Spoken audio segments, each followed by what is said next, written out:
Kênh Alo Trà Vinh xin chào các bạn. Hôm nay thì mình chia sẻ công thức 2 món bánh dân gian ngon và quen thuộc, đơn giản dễ làm nữa. Bây giờ mời các bạn mình cùng vào bếp để thực hiện nhé. Đầu tiên thì mình dùng ở đây một chén bột năng là 150g và bên đây là một chén nước cốt lá dứa 250ml. Rồi sẽ cho một chén bột năng vào chảo. Nước lá dứa các bạn cũng cho vô luôn ha. Một chén nước lá dứa này là mình xay ra từ 10 cái cọng lá dứa già, và nếu mà cân lên thì các bạn cân khoảng chừng 30g lá dứa là nó vừa. Loại già thì nó sẽ có cái màu đẹp, còn các bạn dùng cái lá dứa non thì nó thơm thôi nhưng mà cái màu nó không có được đẹp. Mình trộn cho hỗn hợp bột của mình nó tan mịn ra. Lúc này thì thấy nó chưa có đậm đâu ha, thì mình thêm vào đây muỗng canh dầu ăn, khuấy đều lên. Rồi bây giờ bắt lên trên bếp các bạn sẽ khuấy trùng. Mình khuấy với lửa vừa cho hỗn hợp bột của mình nó quyện lại và nó đặc lại. Bột năng này thì khuấy cũng dễ lắm, không có khó đâu, các bạn cứ khuấy cho nó quyện thành khói là được vậy là được rồi đó. Bắt đầu nó trong lại rồi, phần bột nó trong. Bột năng thì khi mà mình làm nó sẽ có cái độ dai và nó kết dính cũng tốt lắm.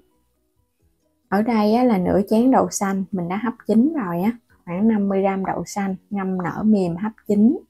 Bên đây là nửa chén dừa sợi nè, dừa rám non các bạn sẽ bào sợi ra hoặc là mình sắc sợi để cho nó ngon, đừng có dừa khô nha. Mình sẽ cho cái phần dừa vào trong chảo. Tiếp theo là đậu xanh để mình làm cái phần nhân cho bánh thêm tí xíu muối nữa nha, và cho vào trong này khoảng 2 muỗng canh đường. Rồi mình trộn sơ cái thì cái bánh của mình nó sẽ không có quá ngọt đâu, nó ngọt vừa vừa thôi. Bắt lên trên bếp nha, các bạn xào phần nhân này để cho nhân của mình nó chín đường nó tan ra, nhân nó sẽ trong hơn chút. Và để cho nhân của mình nó dẻo hơn thì mình thêm vào đây một chút bột nếp. Rồi các bạn sẽ xào đều lên, hoặc là mình khuấy một chút xíu bột năng cùng với nước rồi cái mình cho vào trong nhân cũng được nữa nha. Có loại bột nào thì các bạn dùng loại bột đó. Mình cứ xào cho nó quyện dẻo lại là được. Sau khi nhân mà nó nguội bớt rồi thì các bạn sẽ vo ha. Mình vo mỗi một viên khoảng muỗng cà phê dung nhân là được rồi, cho nó tròn tròn lại. Cái để qua bên cũng lần lượt các bạn vo tiếp. Phần nhân có bột thì nó dẻo và nó ngon. Làm xong các bạn cứ tương tự mình vo cái mình để qua bên cho nó gọn gàng. Bây giờ cái phần bột nó nguội bớt rồi nè, các bạn sẽ dùng tay mình nhồi lại cho nó dẻo hơn, cũng giúp cho cái phần da bột ở bên ngoài nó mịn màng. Sẽ lấy một cái viên bột, nó sẽ gấp đôi cái viên nhân để mình bao phủ cái viên nhân thì bánh của mình nó vừa ăn. Một bột thì 1/2 nhân thôi ha, có dư thì mình lấy bỏ bớt ra. Nhiều bột quá cũng không ngon, mà nhân nhiều quá thì ăn nó ngán. Cho nó tròn tròn rồi mình để qua bên ha. Cũng làm tương tự vậy nè. Cái bánh này một trong những món bánh ngon nhất từ bột năng, với cái cách làm đơn giản, hay là có cái tên quen thuộc là cái bánh su xê hay là bánh phu thê.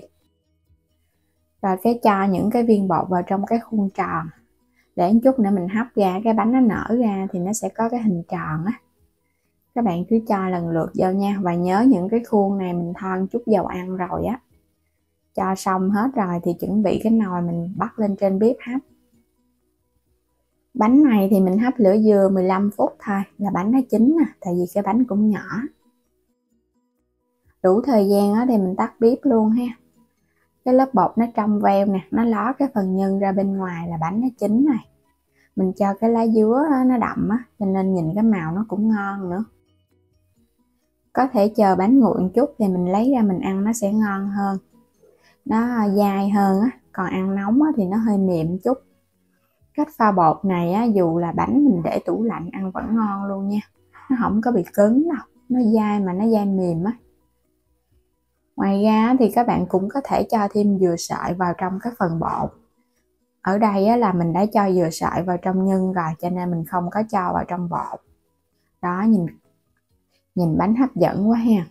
điều bột và điều nhân nè, có cái phần dừa sợi nó ló ra bên ngoài á, có cái phần dừa sợi nó nổi nổi lên á, nhìn ngon quá chừng.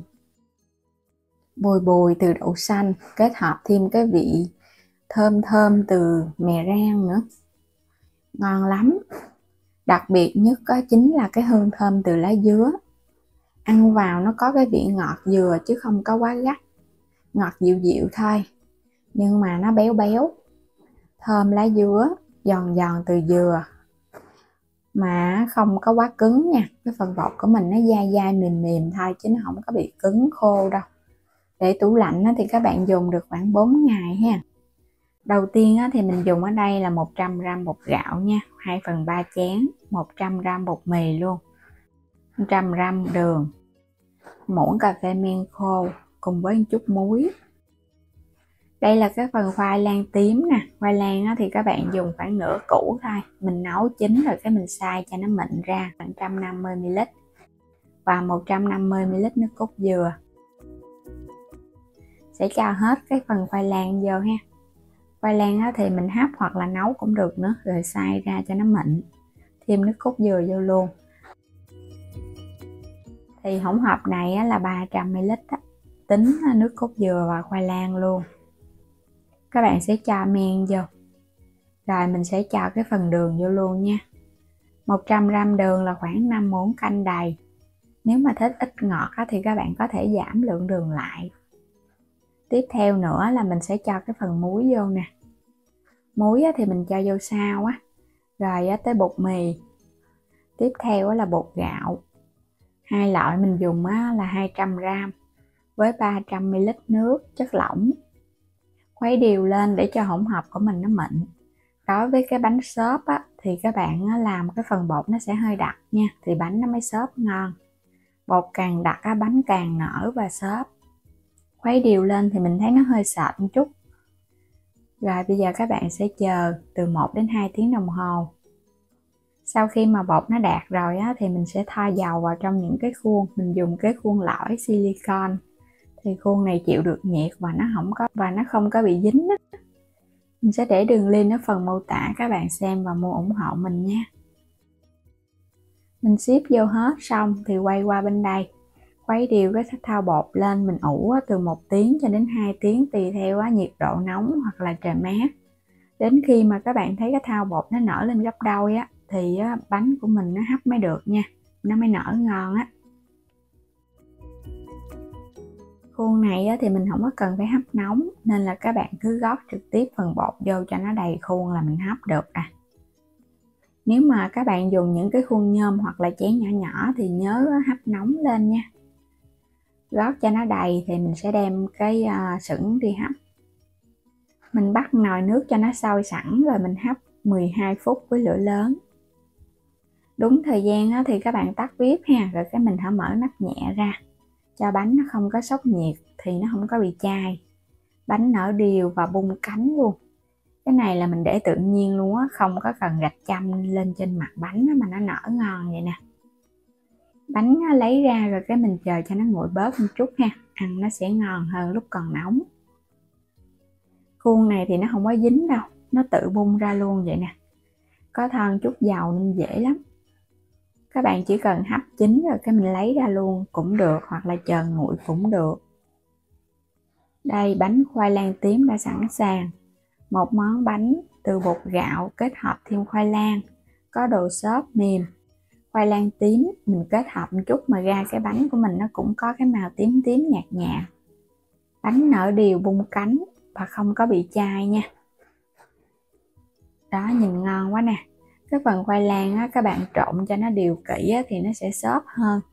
Còn mình trộn nó không được đều thì cái bánh nó sẽ có lẫn chởm cái phần khoai và phần bột nha, nhưng mà nó mềm xốp lắm.